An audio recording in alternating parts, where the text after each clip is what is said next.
Hello everyone my dear champions, कैसे हैं आप सभी लोग? क्या हाल चाल भाई आप सभी लोगों के? आई होप सो आप सब लोग बहुत बढ़िया होंगे, बेहतरीन होंगे, जो एकदम मजे में होंगे। चलिएगा भाई, जल्दी जल्दी आ जाएंगे। सो हेलो एवरीवन, आप सभी लोगों को जय श्री कृष्ण, राधे राधे जी। और आप सभी लोगों का स्वागत है बीएसपी फार्मेसी में। और आज का ये टॉपिक बहुत ही खास और बहुत ही महत्वपूर्ण होने वाला है। क्यों महत्वपूर्ण होने वाला है? क्योंकि देखिए, हम लोग अपना सिलेबस तो अपना पढ़ लेते हैं, ठीक है। बेटा बैक करके दोबारा ज्वाइन कर लीजिए तो वो ठीक हो जाएगा, मतलब कि वो बैक करके दोबारा लाइव को ज्वाइन कर लीजिए तो वो प्रॉब्लम सोल्व हो जाएगा आपका, ठीक है। तो हम लोग क्या करते हैं बेटा जी, हम लोग अपना बहुत सारी चीजों को, है ना, कि हम लोग स्टडी कर लेते हैं, चीजों को समझ लेते हैं, चीजों को जान लेते हैं, सब कुछ हम लोग कर लेते हैं। पर लेकिन जो सबसे बड़ी मिस्टेक हम लोग करते हैं वो क्या करते हैं बेटा जी, वो हम लोग करते हैं अपना जो कोर्स हम कर रहे हैं उसके बारे में ना जान करके, है ना जी। तो आज का वीडियो बहुत ही इंपॉर्टेंट और बहुत ही इंटरेस्टिंग आप सभी लोगों के लिए रहेगा। और कुछ लास्ट में मैं आपसे भी कुछ क्वेश्चंस पूछूंगा इस सेशन के, तो फिर आप लोग जवाब दीजिएगा। तो चलिए शुरू करते हैं। और आज हम लोग बात करेंगे all about diploma in pharmacy. किसके बारे में आज हम लोग बात करने वाले हैं? ऑल अबाउट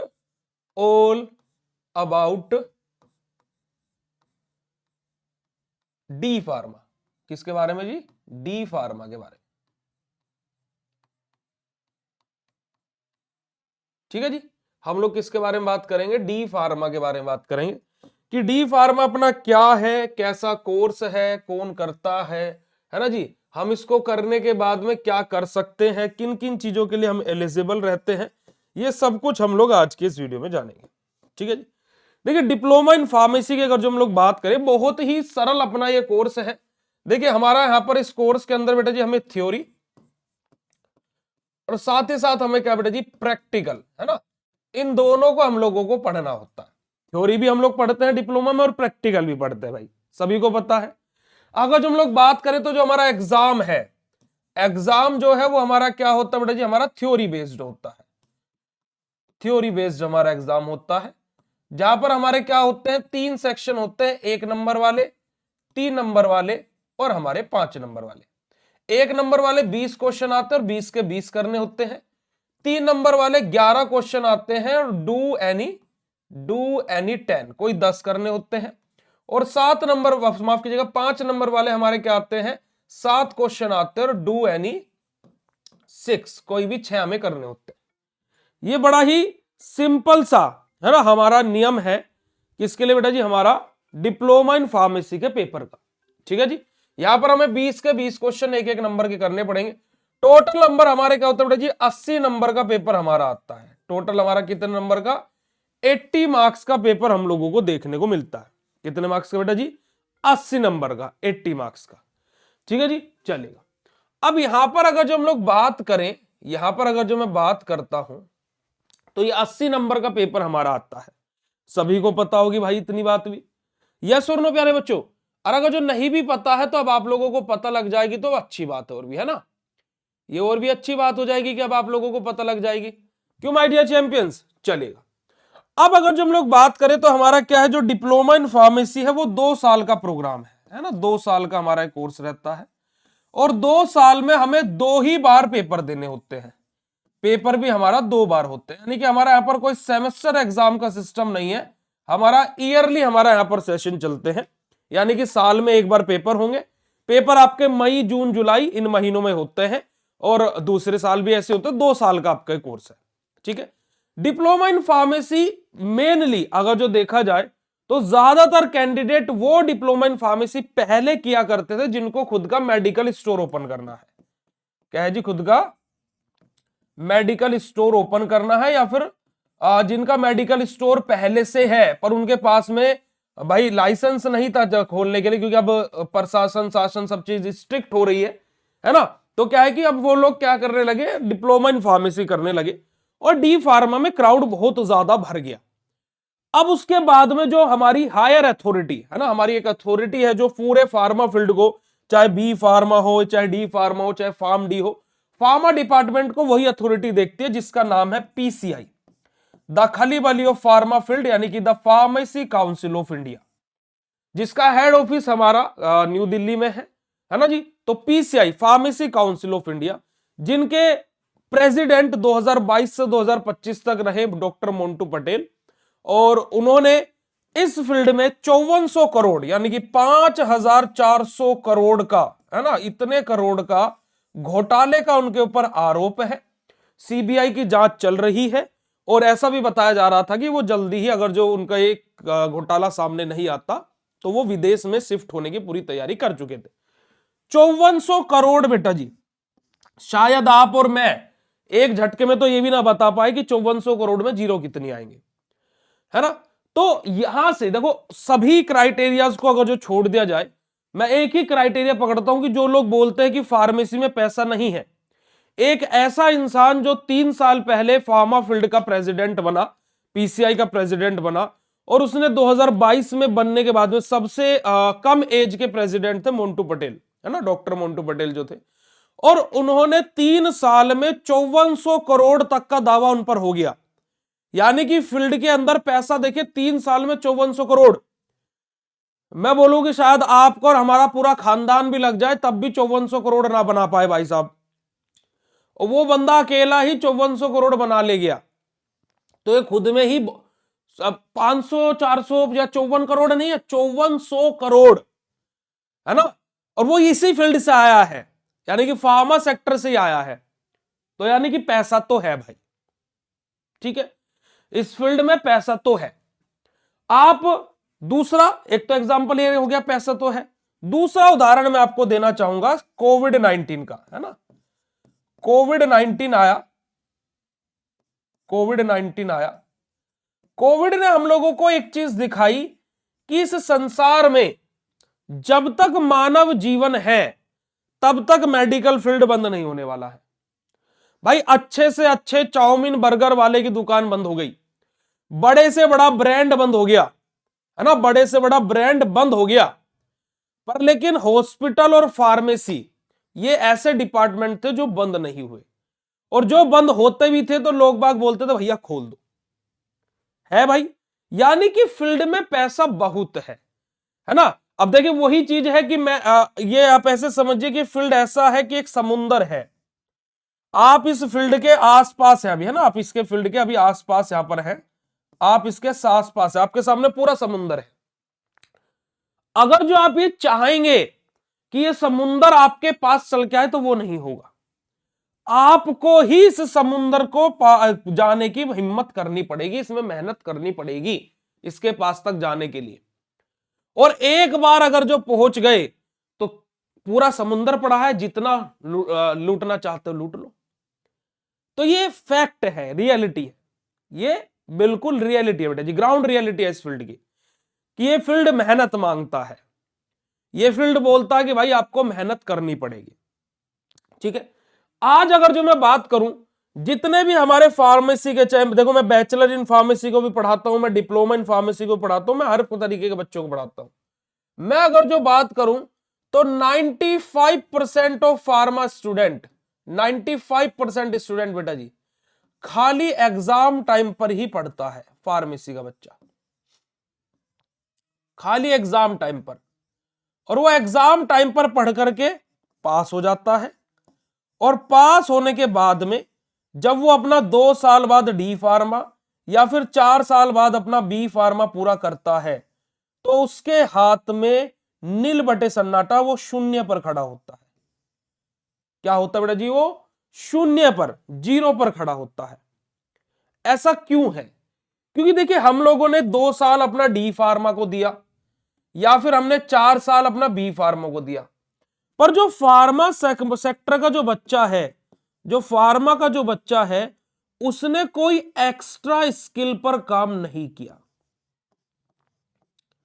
उसने किसी भी एक्स्ट्रा स्किल पर कार्य नहीं किया। इसी वजह से जो फार्मा का बच्चा है वो मात खा जाता है। उसने अपना सिलेबस तक अच्छे से नहीं पढ़ा, और जो पढ़ जाते, जो 5% है जो पढ़ जाते हैं, वो अच्छी नौकरी भी पा रहे हैं। ये ऐसा नहीं है कि नौकरी अच्छी नहीं पा रहे, क्योंकि आप किसी कंपनी के, आप खुद मालिक हैं, मान लीजिए आप ओनर है किसी कंपनी के ना, आप क्या हैं, मालिक हैं किसी कंपनी के। क्या आप किसी ऐसे जन को लेंगे अपनी कंपनी में जिसकी डिमांड होगी भाई मुझे 50,000 रुपए महीने की नौकरी दो और मुझसे आता कुछ नहीं है, मुझसे कुछ नहीं आता है, सिखाओगे कि तुम ही, है ना भाई, सिखाओगे भी तुम ही, मुझसे कुछ आता भी नहीं है और मुझे 50,000 की भी नौकरी दो। वहीं पर ही उस मालिक के पास में एक और बंदा आया जो बोल रहा है कि सर जी बस जॉब दे दो, सैलरी तुम अपने अकॉर्डिंग दे देना, और फिर मैं जैसे जैसे सीखता रहूं उसके अकॉर्डिंग मेरा इंप्रूवमेंट करते रहना, मेरी सैलरी में क्या है मेरा इंक्रीमेंट करते रहना। तो एज एन मालिक आप क्या चाहोगे, आप इस बंदे को हायर करोगे ना भाई, क्योंकि देखो सिखाना मुझे इसे भी है और इसे भी है, मुझे फार्मेसी वाले को भी सिखाना है, मुझे नॉन फार्मा वाले को भी सिखाना है, और ये फार्मा वाला डिमांड कर रहा है कि 50,000 दो और ये कह रहा है कि भैया कितना भी दे दो बस तुम मुझे सिखा दो। तो आप मालिक होने के नाते किसे चूज करोगे, फार्मा वालों को या नॉन फार्मा वाले को, आप आंसर कीजिएगा, आप उत्तर दीजिएगा मेरे प्यारे बच्चों, आप फार्मा वाले को चूज करोगे या नॉन फार्मा वाले को, आप इस क्वेश्चन का आंसर दीजिएगा मुझे अभी के अभी, क्योंकि आज आपसे ही, क्योंकि देखो आपके ही मन की बात आज मैं पूछ लूंगा। एक मालिक होने के नाते आप एक नॉन फार्मा वाले जब बच्चे को लोगे या फार्मा वाले बच्चे को लोगे, बिल्कुल सही जवाब भाई, कि भैया हम तो नॉन फार्मा वाले को लोगे ना, क्योंकि भाई इसको भी सिखाना इसको भी सिखाना है और ये कम सैलरी पर काम करेगा, बिल्कुल ऐसा ही होगा प्यारे बच्चों। यही कारण है कि आज फार्मास्यूटिकल इंडस्ट्री में 60% तक लोग ऐसे हो गए हैं जो नॉन फार्मा वाले हैं, जो नॉन फार्मा वाले हैं बेटा जी, जो नॉन फार्मा वाले हैं, यानी कि जो फार्मेसी डिपार्टमेंट से है ही नहीं। ऐसा क्यों हो रहा है, उसके पीछे का कारण है ये, जो बच्चा मेहनत नहीं कर रहा है। भाई देखिए बहुत ही सिंपल सा क्वेश्चन है बेटा जी, कि हमें 2 साल मिले, हमें 2 साल मिले डिप्लोमा करने के लिए, क्या हम खाली पास होने के लिए पढ़े और पास होने के लिए पढ़े और पास भी हो गए तो ऐसे डिप्लोमा का कर क्या लोगे, ऐसे डिप्लोमा का तुम कर क्या लोगे। अब देखो बात, इसका उदाहरण आप यहां से ले सकते हो, काफी सारे ऐसे बच्चे होते हैं बेटा जी जो 12वीं करके 12th करके भी अच्छे नौकरी ले लेते हैं, है ना, किसी कॉम्पिटिटिव की तैयारी करेंगे या फिर 12वीं करते करते वो क्या करते हैं एंट्रेंस एग्जाम निकालेंगे, बढ़िया यूनिवर्सिटी से पढ़ते हैं, ठीक है। अब आप बोलोगे कि 12वीं करके तो कुछ नहीं होता है, 12वीं करके तो कुछ नहीं होता है, डिग्री करनी ही पड़ती है। भाई हजारों लाखों सैकड़ों ऐसे एग्जाम्पल हैं जो 12वीं करके इतनी अच्छी अच्छी जॉब पाए हैं जिसकी कोई हद नहीं है। हम तो वहां पर भी एक्सक्यूज दे देते थे कि 12वीं करके नहीं होता कुछ भी, उसके लिए हमें कोई डिग्री या डिप्लोमा करना पड़ता है। अब ऐसे भाई हम फार्मेसी में भी आकर के एक्सक्यूज देने लगे कि भाई फार्मेसी करके कुछ नहीं होता है, कोई अदर कोर्स करना ही पड़ता है, फार्मा में कुछ नहीं है। भाई फार्मा में बहुत कुछ है पर हम कुछ नहीं गेन कर रहे, गलती यहां सबसे पहली बात। तो हम लोगों को अपनी कुछ एक्स्ट्रा स्किल्स पर भी ध्यान देना है। आज आप लगभग 1 साल आपका पूरा होने हो जाएगा, अभी 4-5 महीने बाद ही, यानी कि आधा साल तो आपका फार्मा में आए हुए हो गया होगा। मैं आपसे पूछता हूं, यहां पर कोई सिंगल बच्चा ऐसा मुझे बता दो जिसने कोई एक स्किल 5-6 महीने में डेवलप करी। 5-6 महीने में इंसान अपना खुद को पूरा चेंज कर सकता है। मैं चाहूं तो 5-6 महीने में मैं अपना अच्छी सी बॉडी बना सकता हूं, मैं अपनी पूरी बॉडी की शेप को चेंज कर सकता हूं। बट 5-6 महीने की बात कीजिए तो 5-6 महीने में आपने क्या स्किल सीखी, कुछ स्किल सीखी आपने नहीं सीखी होगी। और यही हमारी सबसे बड़ी गलती है। आज आप बीटेक के पास चले जाइए, वो लोग एआई में घुसे पड़े, एआई में जावा पाइथन पता नहीं क्या क्या वो सीखते रहते हैं। तभी आज देखिए कि गूगल है ना, इतनी बड़ी बड़ी कंपनीज उनको हायर कर लेती हैं, करोड़ों का पैकेज देती हैं। तो भाई बहुत ही ये शर्म वाली बात है हमारे लिए, और ये गलती आप लोगों की भी नहीं है, इसमें मैं गलती आपकी नहीं देता हूं, इसमें मैं गलती देता हूं कॉलेजेस की, इसमें मैं गलती देता हूं अथॉरिटीज की, इसमें मैं गलती देता हूं बेसिकली हमारे जो कॉलेज में चीजें हो रही हैं। वही बात है कि वो पढ़ाएंगे नहीं तो आप पढ़ेंगे कैसे भाई। भाई आपका कार्य, भाई जैसे फॉर एग्जांपल आप बीएससी फार्मेसी पर आए, आपने कोर्स के लिए ज्वाइन किया, आपने 999 रुपए में 1 साल की फीस दे दी। कुछ बच्चे ऑफर में 850 में भी ज्वाइन है, 1 साल की आपने फीस दे दी। अब देखा जाए तो 100 रुपए से भी कम चार्ज लगा भाई आपका 1 साल का, है ना। अब आपका काम था फीस देना, अब पढ़ाना ना पढ़ाना तो हमारा कार्य है भाई। हम नहीं पढ़ाएंगे तो आप अगली बार नहीं आएंगे, समझ रहे हो। चार नाम खराब भी होगा हमारा तो, पर लेकिन क्या है कि आप तो विश्वास करके आ गए ना, आप तो बच्चे जी विश्वास करके आ गए, आपने, आपका कार्य था पेमेंट करना। अब वो आपको पढ़ा, हमने, हमें अच्छा पढ़ाना, अच्छा कंटेंट देना, वो हमारा काम था और हम उस जिम्मेदारी को निभा रहे। ऐसे आप कॉलेज में फीस फीस तो दे रहे हो ना भाई, पर कॉलेज वाले आपको वो चीज डिलीवर नहीं करते हैं, क्योंकि उन्हें भी पता है कि हम बैठे रहेंगे क्या दिक्कत है, उखाड़ी क्या लेगा बच्चा हमारा। सबसे बड़ी बात यही है, ठीक है जी। अब यहां पर हमारा डिप्लोमा इन फार्मेसी में अगर जो हम बात करें, तो डिप्लोमा इन फार्मेसी में हमारा एक कॉन्सेप्ट अभी उठ करके आया 2022 में। 2022 में एक बहुत ही तगड़ा इंप्लीमेंट आया, जो कि आया हमारा क्या, एग्जिट एग्जाम का। एग्जिट एग्जाम, जिसको शॉर्ट फॉर्म में बोला गया डीपीईई। क्या बोला गया बेटा जी इसको, डीपीईई बोला गया, यानी कि diploma in pharmacy exit exam. अब ये एग्जिट एग्जाम बेसिकली बच्चों को पूरा, है ना, पूर्णतः मैं अगर जहां पर बोलूं तो पूर्णतः भ्रमित करने वाला कॉन्सेप्ट है। यानी कि ऐसा कोई कॉन्सेप्ट मुझे नहीं लगता कि कभी इंप्लीमेंट कर पाएंगे, क्योंकि देखो अथॉरिटी ऐसी है, यानी कि घर का मालिक ही ऐसा है जो पीसीआई है। पीसीआई ने ये कॉन्सेप्ट लेकर के आया, और ये कॉन्सेप्ट भी मोंटू पटेल लाए थे, है ना, मोंटू पटेल। मोंटू पटेल जो थे वही इस कॉन्सेप्ट को लेकर गए थे एग्जिट एग्जाम के, ठीक है जी। अब वो तो प्रेसिडेंट पद पर रहे नहीं, क्योंकि उनको हटा दिया। हमारा health and family welfare department है जो इंडिया का, तो उसने बोल दिया कि भाई पीसीआई इसको बिल्कुल हटाओ, है ना। अभी वाइस प्रेसिडेंट के अंदर में सारी की सारी चीजें हो रही है, और प्रेसिडेंट पद के लिए भी चुनाव होने वाले हैं फिर से। चलिए, अब क्या हुआ कि एग्जिट एग्जाम का कॉन्सेप्ट आया, जहां पर हमारी कुछ चीजें, हम भी इसके लिए आवाज उठाए कि एग्जिट एग्जाम लो, हम इसके फेवर में थे, यस एग्जिट एग्जाम होना चाहिए, कि जो बच्चा काबिल है वो पास कर जाएगा। पर अब हम भी इसके विपक्ष में हो गए, यानी कि हम भी अब इसके फेवर में नहीं है।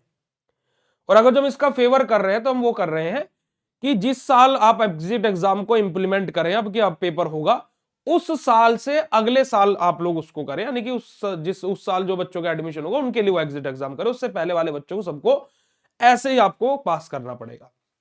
चलिए, अब इस एग्जिट एग्जाम में कुछ कॉन्सेप्ट आए बेटा जी, जिसको लेकर के हमने बहुत वीडियो बनाया, बहुत आवाज उठाई। इन्होंने क्या किया, 5,000 रुपए रखा एग्जिट एग्जाम का फीस, और उस पर 900 रुपए रखी जीएसटी, यानी कि टोटल हमारा ये रहा एग्जिट एग्जाम बेटा जी 5,900 रुपए का, यानी कि लगभग 6,000 रुपए का। आप लोगों ने देखा होगा कि बहुत सारे लोग ये बोलते हैं कि एग्जिट एग्जाम की फीस 6,000 थी, 6,000 थी। तो वो क्यों थी कि 5,000 एग्जाम फॉर्म की फीस थी, 900 रुपए उस पर जीएसटी लगा था, तो 5,900 रुपए एग्जाम फॉर्म की फीस रही। हमने इसके ऊपर बहुत आवाज उठाई कि भाई फीस इतनी क्यों रखनी है ना। और मैंने अपनी वीडियोस के थ्रू पीसीआई को एक सजेशन भी दिया भाई, कि आप 5,900 रुपए बच्चे से ले रहे हैं, ठीक है, चलिए हम आपकी बात बड़ी करते हैं, आप ले लो। पर लेकिन भाई यहीं पर ही जो बच्चा एग्जिट एग्जाम क्वालिफाई करे, जो बच्चा एग्जिट एग्जाम, है ना, जो बच्चा, जो क्या होगा बेटा जी, एग्जिट एग्जाम जो है, जो एग्जिट एग्जाम आप लोग ले रहे हो, आप 5,900 रुपए ही लीजिए, हम इसमें कुछ नहीं बोल रहे हैं। पर लेकिन जो बच्चा एग्जिट एग्जाम क्वालिफाई करेगा उसका रजिस्ट्रेशन भी आप लोग ही देंगे, उसके लिए बच्चा अलग से कोई पेमेंट नहीं करेगा। भाई बच्चा एग्जिट एग्जाम दे रहा है तो उसका गिफ्ट के तौर पर आप उसका रजिस्ट्रेशन फ्री कर दीजिए। हमने ऐसी ऐसी आवाजें भी उठाई। अब पीसीआई मानेगा नहीं मानेगा बात अलग है। फिर उन्होंने क्या किया कि एग्जाम सेंटर बहुत दूर दूर दे दिए, एग्जाम सेंटर बच्चों के बहुत दूर दूर दे दिए, है ना। एग्जाम सेंटर जो है वो बच्चों के बहुत दूर दूर थे। एग्जाम फॉर्म भरवा लिए, एग्जाम फॉर्म बच्चों के फिल हो गए, एग्जाम फॉर्म बच्चों के फिल हो गए, सारी चीजें हो रही हैं। इन्होंने डेट निकाल दी, है ना, कि एग्जाम बोर्ड निकाल दिया, NBEMS हमारा एग्जाम लेगा, है ना, national board of examination for medical science, ये अथॉरिटी एग्जाम लेगी, सब कुछ हो गया, इंफॉर्मेशन बुलेटिन आ गया, सब कुछ हो गया भाई। बिल्कुल अब मार्केट में पूरा लहर उड़ गई, एग्जिट एग्जाम हो गई भाई, अब तो हो गई कि भाई बोर्ड ही डिसाइड हो गई है, इंफॉर्मेशन बुलेटिन आ चुका है, एग्जाम डेट की डेट आ चुकी है। और इन्होंने दूसरी बात क्या बोली कि इन्होंने क्या किया, देखो एग्जाम सेंटर दूर दे दिए, इन्होंने बोला भाई 3 पेपर होंगे, एग्जिट एग्जाम में 3 पेपर होंगे। और बच्चे को तीनों के तीनों ही पास करने हैं। 50-50 नंबर का एक पेपर होगा, नेगेटिव मार्किंग इन्होंने मना कर दी, पर 50-50 नंबर का पेपर होगा। 50% से ज्यादा बच्चे को स्कोर करना है और क्या है, बच्चों को एग्जिट एग्जाम में क्या है, तीनों पेपर ही पास करने हैं। अगर जो एक में भी फेल हुआ तो मतलब उसको दोबारा ही एग्जिट एग्जाम देना पड़ेगा, वो दोबारा पूरी फीस करेगा, दोबारा एग्जिट एग्जाम देगा। तो हमने भाई इसके लिए भी आवाज उठाई भाई कि भाई आप एक पेपर लो, चाहे नेगेटिव मार्किंग रखो, पर बच्चों का एक ही पेपर लो। अब 3 पेपर आप इंडिविजुअल अलग अलग दिन कर रहे हैं, बच्चे का सेंटर दूर है, एक तो आने जाने का खर्चा, ऊपर से वो वहां 3 दिन रुकेगा, तो उसको एक एग्जिट एग्जाम है ना, जो वो डिप्लोमा किया है, पास भी कर लिया है, उसको एक एग्जिट एग्जाम कम से कम 15-16 हजार का पड़ता।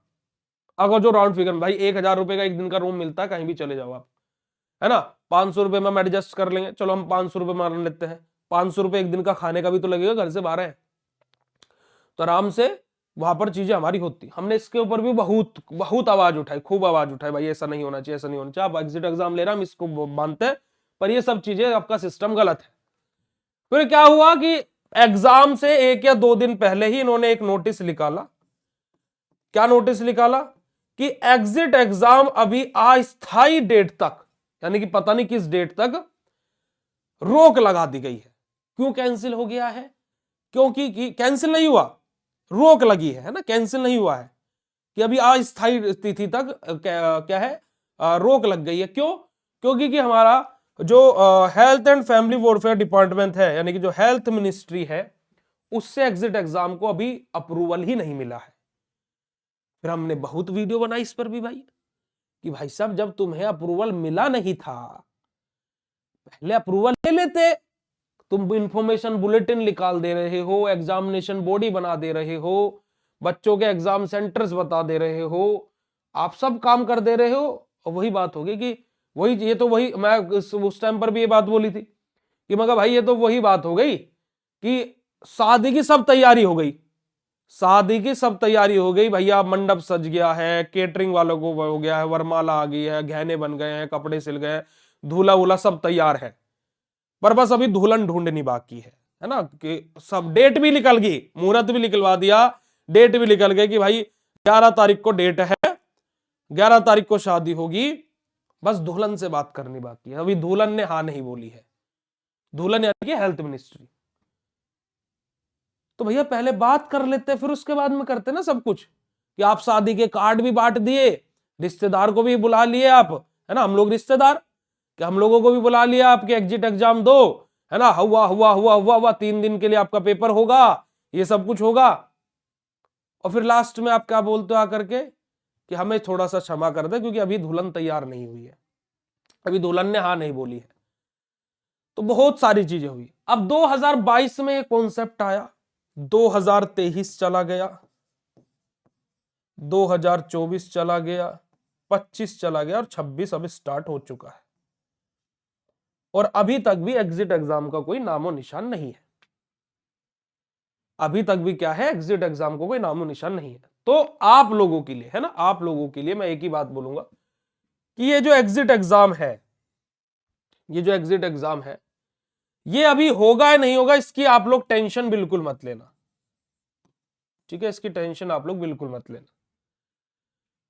आप लोगों के लिए मैं यहां पर एक और अनाउंसमेंट कर देता हूं, देखो होगा या नहीं होगा, देखो मुझे तो लगता है कि होगा, पर नहीं होगा तो अच्छी बात है, पर अगर जो हुआ, मैं यहां पर एक अनाउंसमेंट कर रहा हूं, जो भी बच्चा बीएससी फार्मेसी पे पहले और दूसरे साल पढ़ेगा, पहले और दूसरे दोनों साल पढ़ा हुआ होगा, अगर जो एग्जिट एग्जाम का कोई कॉन्सेप्ट आता है, उसके लिए एग्जिट एग्जाम का कोर्स मेरी तरफ से फ्री रहेगा, ठीक है।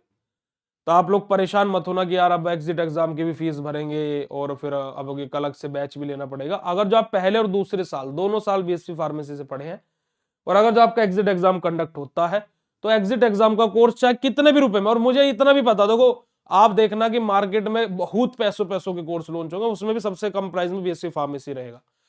तो आप लोगों के लिए बेसिकली एग्जिट एग्जाम का कोर्स फ्री रहेगा, ठीक है, ठीक है जी। जो भी पढ़ेगा उसके लिए क्या है, एग्जिट एग्जाम का कोर्स मेरी तरफ से फ्री, ठीक है। तो आप लोग परेशान मत होना, क्योंकि आप लोगों को जब परेशान होता है ना, तो अपन का इधर ये दिल है ना, बहुत दुख होता है। तो ये एग्जिट एग्जाम का कॉन्सेप्ट है, जो कि अभी ना के बराबर है, क्योंकि बार बार रजिस्ट्रेशन आपको दे दिया जाता है, और अभी यूपी में तो रिन्यूअल के लिए भी बोल दिया गया है। जिन बच्चों को रजिस्ट्रेशन दिया था उनका रिन्यूअल हो गया है। अब यूपी में रिन्यूअल होता है भाई 5 साल के लिए। अब भाई जिन बच्चों का रिन्यूअल हो चुका है तो वो तो 5 साल के लिए रजिस्टर फार्मासिस्ट हो गए ना, तो मतलब उनको एग्जिट एग्जाम देने की जरूरत ही नहीं है। तो क्या है कि खुद में ही बहुत ज्यादा कॉम्प्लिकेशन है, तो इसमें आप लोग इस कॉन्सेप्ट को आप अभी अपने दिमाग से निकाल ही दीजिएगा, ठीक है जी। उसके बाद में हम लोग भैया डिप्लोमा इन फार्मेसी करके कर क्या कह सकते हैं। देखिए आप अगर जो मैं बात करूं, है ना, कोई दिक्कत नहीं है। देखिए बेटा जी, अगर जो हम लोग बात करते हैं तो अगर जो हम लोग डिप्लोमा इन फार्मेसी करके क्या क्या कर सकते हैं, सबसे पहली चीज कि हम लोग डिप्लोमा इन फार्मेसी करके बेटा जी गवर्नमेंट जॉब के लिए अप्लाई कर सकते हैं। देखिए जो भी बच्चा डिप्लोमा इन फार्मेसी कर रहा है तो भाई गवर्नमेंट जॉब आपके लिए एक अच्छा ऑप्शन है, ठीक है। दूसरा प्यारे बच्चों, आप खुद का मेडिकल स्टोर ओपन कर सकते हो, है ना, खुद का मेडिकल स्टोर ओपन कर सकते हो। और क्या है भाई, ये छोटा कि देखो बोलने में लगता है कि खुद का मेडिकल स्टोर, भाई बहुत बहुत बड़ी बात है ना, है ना जी। मेडिकल स्टोर ओपन होना बहुत बड़ी बात है ना, इसको कोई छोटा काम मत समझिएगा। तीसरा आप लोग क्या कर सकते हो बेटा जी, हायर स्टडीज कर सकते हो, है ना, हायर स्टडी आप लोग कर सकते हो। हायर स्टडी में आप लेटरल एंट्री के थ्रू बी फार्मा कर सकते हो, जिसमें आपको बी फार्मा में सेकेंड ईयर में डायरेक्ट एडमिशन मिलता है, और आपका बी फार्मा 3 साल का होता है, ठीक है। फिर आप एम फार्मा भी कर सकते हो। डिप्लोमा करके डायरेक्ट एम फार्मा नहीं होता। बहुत सारे बच्चे मुझे ऐसे मैसेज करते हैं कि भैया मेरा डिप्लोमा हो गया, क्या मैं एम फार्मा कर सकता हूँ? कि भाई नहीं, एम फार्मा करने के लिए आपको पहले बी फार्मा करना ही पड़ेगा, बैचलर इन फार्मेसी करना ही पड़ेगा, ठीक है जी। उसके अलावा बेटा जी आप लोग क्या है अपना प्राइवेट इंडस्ट्रीज में भी जॉब कर सकते हो, प्राइवेट इंडस्ट्री में भी जॉब कर सकते हो, प्राइवेट सेक्टर में भी मार्केटिंग कर सकते हो आप, है ना, एमआरशिप कर सकते हो, ये सब कुछ आप कर सकते हो, ठीक है। तो ये क्या है कि आपके पास में डिप्लोमा इन फार्मेसी का एक स्कोप क्राइटेरिया होता है, और अच्छा है, मतलब कि देखिए अच्छा स्कोप है ना, ऐसा नहीं है कि डिप्लोमा इन फार्मेसी में अच्छा स्कोप नहीं है। अभी आप लोगों ने देखा होगा कि अभी बिहार में, है ना, बिहार में एक वैकेंसी आई थी। उस वैकेंसी में क्या था कि डिप्लोमा इन फार्मेसी वालों को एलिजिबल किया गया था बैचलर इन फार्मेसी वालों की जगह। तो उसको लेकर के पहले हाई कोर्ट में क्या है बेटा जी, पहले हाई कोर्ट में पिटीशन डाली गई कि भैया ये तो गलत है। फिर सुप्रीम कोर्ट, वहां से हाई कोर्ट से पास हो गए तो फिर सुप्रीम कोर्ट में डाला गया। तो सुप्रीम कोर्ट ने भी ये बोल दिया कि इसमें कुछ भी गलत नहीं है। तो डिप्लोमा इन फार्मेसी वालों को बिहार में प्राथमिकता दी जा रही है, मतलब कि बिहार में, मतलब कि एक तरीके से बोल रहा हूं कि एक प्राथमिकता दी जाती है डिप्लोमा वालों को भी, है ना। तो क्या है कि आप लोग मतलब कि एक अच्छा कोर्स सेलेक्ट किए हो, ऐसा कुछ नहीं है कि डिप्लोमा है छोटा कोर्स है फलाना ढिमकाना, नहीं। अब देखो जैसे अभी रेलवे फार्मासिस्ट की वैकेंसी आती है, आर्मी, अभी एयरफोर्स की वैकेंसी आई हुई है, वहां पर D pharma diploma in pharmacy candidate are eligible for air force pharmacist. आप जाकर के उस नोटिस को देखिएगा, है ना, समझ में आ रही बात बेटा जी। तो ये आप लोगों को मतलब कि एक आप अच्छा कोर्स कर रहे हैं, ऐसा नहीं समझिएगा कि आप एक छोटा कोर्स कर रहे हैं, नहीं। बट मेरा सजेशन आपको यही रहेगा कि आप लोगों को अपनी स्किल पर काम करना चाहिए बेटा जी, आपको अपनी स्किल पर काम करना चाहिए। स्किल सबसे पहले आप लोगों की क्या होनी चाहिए, आपको अपनी कम्युनिकेशन स्किल, यानी कि आपके बोलने के तरीके को, है ना, आपको जो बोलना है ना, जो आप बोलते हो, जैसे आप बोलते हो उसको इंप्रूव करना चाहिए। क्योंकि हमारा बोलने का तरीका, देखिए अगर जो मैं बात करूं, जैसे मैं अभी आपसे बात कर रहा हूं, आपको लग रहा होगा कि हाँ एक ढंग का इंसान है ना, प्रोफेशनल आदमी बात कर रहा है। देखिए मैं अपनी बड़ाई, मैं तारीफ नहीं कर रहा हूं, बट मैं आपको बता रहा हूं।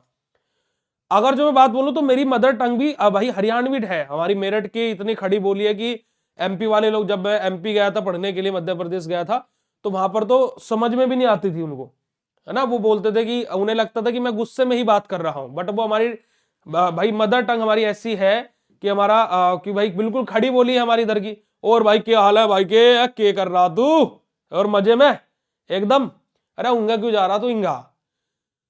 तो हमारी तो लैंग्वेज ऐसी है, हम गांव में जाते हैं अभी भी दोस्तों से, तो मैं ऐसे नहीं बात करता हूं जैसे आपसे अभी बात कर रहा हूं, मैं वहां पर वो ही लैंग्वेज यूज करता हूं जो जैसे वहां पर है, क्योंकि गांव में अगर जो ऐसी बात करेंगे तो बोलेंगे यार ज्यादा बड़ा हो गया है ज्यादा प्रोफेशनल हो गया, तो वहां पर हम नॉर्मल है। But if we are talking with someone, अगर जैसे फॉर एग्जांपल हम लोग अपने घर पर बात कर रहे हैं तो हम नॉर्मल अपनी जो हमारी मदर टंग है उसमें बात करेंगे। भाई कोई यहाँ भोजपुरी होगा, कोई बिहारी होगा, कोई बंगाली होगा, है ना, तो हम है ना कि केमो नाचे तुम्हें की कोती सो, है ना जी। तो हम जब बंगाली में बात करते तो मैं बंगाली में भी बंगाली की तरह बात करते भाई, है ना। बंगाली में थोड़ी ना बोलूंगा और भाई की हाल है, हम क्या बोलते हो कि भालो आसे तुम्ही की कोती से तुम्ही, है ना। तो क्या है कि हमारी बंगाली, अगर जो बंगाली देखा जाए तो, है ना, तो मदर टंग नहीं भूलनी है हमें। But if we are talking with someone कि जिससे हम कभी कभी मिलते, जैसे हमारे रिश्तेदार हैं, सो हम उनसे प्रोफेशनल वे में बात करेंगे। तो वो भी ये सोचे कि यार मतलब कि यार बड़ा अच्छा लग रहा है। तो क्या है कि वो चीज हमारे अंदर हमें इनबिल्ड करनी, सबसे पहली चीज हमें अपने अंदर कम्युनिकेशन स्किल को डेवलप करना है। रॉन्ग वर्ड्स का यूज करना कम कर देना है ना। रॉन्ग वर्ड्स का यूज करना बहुत ही कम, बिल्कुल ही खत्म कर देना है एकदम। तो अगर जो आपको आदत है तो वो एकदम तो नहीं होगा, बट धीरे धीरे धीरे धीरे करके हो जाएगा। ठीक है, ठीक है जी। तो ये आप लोगों को अपने अंदर इंप्रूवमेंट करना है। ठीक है, ये अंदर आप लोगों को अपने अंदर इंप्रूवमेंट करना है। उसके बाद में आपको अपना सेक्टर चूज करना है कि भाई मुझे ये काम करना है, मुझे डिप्लोमा इन फार्मेसी करके ये करना है। जैसे किसी को बी फार्मा करना है ना, तो बी फार्मा क्यों करना है, आपके पास में वो क्यों का आंसर होना चाहिए। वो आंसर नहीं है तो उसको ढूंढो कि आप डी फार्मा कर रहे हो तो आप बी फार्मा करना है क्यों, वाई। दो लोगों ने बोल दिया इस वजह से नहीं, क्यों करना है आपको, आपके पास उसका आंसर होना चाहिए कि मैं बी फार्मा इस वजह से करना चाहता हूं, करनी चाहती हूं कि बी फार्मा करके मैं ये कर सकता हूं, यही कर सकती हूं। मुझे डी फार्मा करना था तो क्यों करना था, वो क्यों का आंसर। अब आप बोलोगे हमारे तो मन ही नहीं था, हमें तो एडमिशन हो गया ना भाई, अब तो एडमिशन हो गया ना। अब ये बोलकर तो कोई भाई हमारा तो मन ही नहीं था, भाई तुम्हारी किसी के साथ शादी कराई जा रही है, तुम्हारा मन नहीं था उसके साथ शादी करने, शादी हो गई। अब भाई सिंपल सी बात है कि अब शादी हो गई ना, अब खुश रहिए आप उनके साथ में। क्वेश्चन यहां भी तो आ जाता है ना, ये भी तो क्वेश्चन है ना कि हमारा तो मन नहीं था।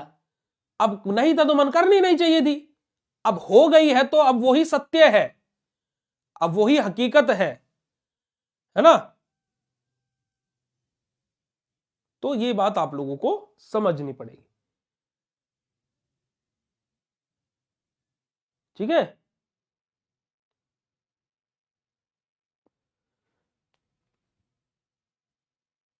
बेटा बी फार्मा करके क्लिनिक ओपन नहीं होता, सॉरी फॉर दैट। तो खत्म हो गया यहीं पर। यही तो चीज है ना, यही तो दिक्कत है ना, लैक ऑफ नॉलेज।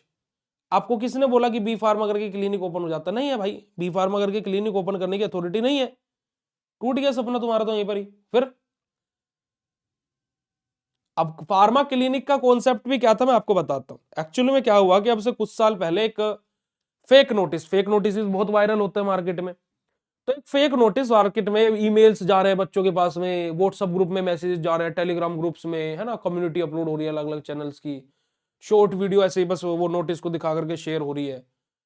तो बहुत ज्यादा वो स्प्रेड हुआ और एक फार्मा में एक लहर दौड़ गई कि अब बी फार्मा वाले बच्चे फार्मा क्लिनिक ओपन कर सकते हैं। अब वो बात पीसीआई के पास गई। अब उन्होंने देखा कि तो फेक नोटिस है, तो पीसीआई ने एक नोटिस निकाला। पीसीआई ने उसके पहले पैराग्राफ में, उस नोटिस में आप कभी देखना, मैं आपको दिखा दूंगा पीसीआई की वेबसाइट पे से। तो पीसीआई ने उसमें 2 या 3 पैराग्राफ का नोटिस था वो। उसमें पहले पैराग्राफ में पीसीआई ने बोला कि रिगार्डिंग फार्मा क्लिनिक, है ना, now B pharma student are eligible to open the pharma clinic, है ना, this notice was circulated through the emails and WhatsApp, ऐसा करके वो पहले पैराग्राफ में लिखा हुआ था। अब लोगों ने क्या पढ़ा, B pharma student now eligible for pharma clinic, इतना पढ़ करके बस फिर वीडियो बननी शुरू हो गई, फार्मा क्लिनिक ओपन होने की खुशखबरी आ गई, पीसीआई की ऑफिशियल वेबसाइट पर भी आ गया। अब उसी के अगले पैराग्राफ में पीसीआई ने क्या बोला कि this fake notice was circulating through the social media, है ना, like email, WhatsApp, Telegram, and PCI will not accepting this notice, ऐसा करके उस नोटिस में लिखा हुआ था कि भाई पीसीआई इस नोटिस को बिल्कुल भी एक्सेप्ट नहीं करता है, ये हमारी तरफ से कोई भी नोटिस नहीं आया है, और there was no concept in pharma sector to open the pharma clinic. Pharmacy में ऐसा कोई हमारा कोई ऐसा प्रावधान नहीं है कि फार्मेसी करके खुद का फार्मा क्लिनिक ओपन हो सकता हो। अगले पैराग्राफ में पीसीआई ने बोला था, पर लोग पहले पैराग्राफ पढ़ के आज तक बोलते हैं फार्मा क्लिनिक।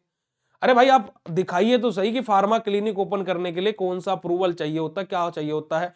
क्लिनिक ऐसे तो ओपन नहीं हो जाते भाई, हर चीज के लिए अप्रूवल चाहिए होता है। आप बताइए तो प्रक्रिया, कोई एक वीडियो दिखाइए कि फार्मा क्लिनिक कैसे खोले, कौन कौन से डॉक्यूमेंट की आवश्यकता पड़ेगी। नहीं है भाई ऐसा कॉन्सेप्ट कोई।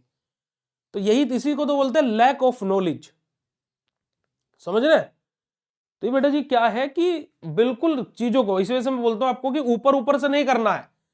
फार्मा का बच्चा क्या करता है, यही काम करता है, एक दिन पहले पढ़ा है ना, ऊपर ऊपर से पढ़ लिया, बात खत्म होगी। जैसे अभी आपने देखा होगा कि एक न्यूज़पेपर की कटिंग वायरल हो रही थी कि अब डिप्लोमा इन फार्मेसी वाले बच्चों को मिली एग्जिट एग्जाम से राहत, नहीं होगा एग्जिट एग्जाम। ये हेडलाइन लिखी थी, बच्चों ने लहर दौड़ गई, एग्जिट एग्जाम कैंसिल हो गया, अब नहीं होगा। उसके नीचे जो पैराग्राफ लिखा था, अभी देखो हाल फिलहाल का ही है, मैं वो नोटिस आपके ग्रुप में भी डलवा दूंगा, मैंने वीडियो भी बनाया था उसके ऊपर। तो भाई उसमें लिखा हुआ है कि अभी के लिए PCI pharmacy council of India ने बोला है कि अभी जब तक एग्जिट एग्जाम नहीं होता है तब तक के लिए फार्मेसी, डिप्लोमा इन फार्मेसी वाले बच्चों को रजिस्ट्रेशन दे दिया जाए, अन्यथा उनका रजिस्ट्रेशन रिन्यू कर दिया जाए जब तक एग्जिट एग्जाम नहीं होता है। तो जब तक एग्जिट एग्जाम नहीं होता तब तक स्टूडेंट को एग्जिट एग्जाम से राहत है और तब तक के लिए एग्जिट एग्जाम कैंसिल है। नीचे पैराग्राफ में ये लिखा है। तो एग्जिट एग्जाम कैंसिल कहां हुआ, अब ऊपर की हेडलाइन पढ़ी हमने और हमने जजमेंट ले लिया, बस बात खत्म। तो यही तो बात होती है ना। बी फार्मा करके बेटा जी सब कुछ कर सकते हैं, है ना, लाइक ड्रग इंस्पेक्टर बन सकते हैं, फॉरेन में फार्मासिस्ट बन सकते हैं, हमारा इंडस्ट्रीज में जा सकते हैं। अब देखो जैसे आपके पास में बैचलर की डिग्री है, एक डिप्लोमा वाला बच्चा इंडस्ट्री में, दोनों जन गेट पे खड़े हुए हैं कि किसको अंदर जॉब मिलेगी, तो पहला मौका बैचलर वाले को मिलेगा, डिप्लोमा वाले को नहीं मिलेगा। और अगर जो आपके सोर्स है इंडस्ट्री में तो फिर तो आप 12वीं पास करके चले जाओ तब भी जॉब मिल जाएगी। इंडस्ट्री में चलती है सोर्स यानी कि आपका जुगाड़, है ना, आपका कॉन्टैक्ट है नहीं है, मेन काम इंडस्ट्री में करता है। ठीक है, समझ में आई बेटा जी बात। तो क्या आप लोगों को आपका डिप्लोमा इन फार्मेसी क्या है ये समझ में आया बेटा जी। और क्या ये सेशन आप लोगों के लिए महत्वपूर्ण था, क्या ये सेशन आप लोगों को इंपोर्टेंट लगा, क्या ये सेशन आप लोगों को अच्छा लगा, प्लीज मुझे इस वीडियो के चैट सेशन में बता दीजिएगा। और यही मुझे आप लोगों से आज चीजें बतानी थी, आप लोगों को चीजें क्लियर करनी थी, क्योंकि ये चीजें आप लोगों को पता होनी चाहिए, है ना। खाली स्टडी करते हो, study was a part of our life but we have to work on our skills also, कि हम लोगों को अपनी स्किल्स पर भी कार्य करना होगा ताकि कि हम लोग आगे चल के भीड़ का हिस्सा ना बने, हम एक अलग ही। क्योंकि इसी वजह से मैं एक लाइन बोलता हूं, अगर जो अच्छी लगे तो सुनिएगा, कि ऊपर वाले की नजर में हर कोई हीरा है, वो किसी में भेदभाव नहीं करता, वो किसी में भेदभाव नहीं करता। ऊपर वाले की नजरों में हर एक इंसान हीरा है, पर इस हीरो की भीड़ में चमकता वही है जो खुद को घिसता है। अब भाई देखो डिप्लोमा और बैचलर लाखों बच्चे करते हैं हर साल, पर उन लाखों बच्चे में से वो हर एक बच्चा हीरा है, पर चमकता वही है जो खुद को घिसता है। तो ये फील्ड घिसाई मांगता है, आप घिसोगे खुद को तो ही होगा, वरना कुछ नहीं होने वाला। ठीक है जी, चलिए। तो thank you so much for joining this session, और ये आप लोगों के लिए मुझे लगता है कि एक महत्वपूर्ण सेशन था। ठीक है, ठीक है जी। तो मेरा क्वेश्चन बस आप लोगों से इतना ही रहेगा कि आप लोग उस क्यों का जवाब ढूंढे, कि आप डिप्लोमा इन फार्मेसी क्यों कर रहे हैं और क्या करना है। और आप डी फार्मा करके अगर जब बी फार्मा करना चाहते हो तो क्यों करना है ना, क्यों करना है, क्यों का आंसर ढूंढो। ये क्वेश्चन मेरा आप लोगों से है, और यही बात मैंने आप लोगों से पहले भी बोली है कि भाई उस क्यों का आंसर आपको पता होना चाहिए।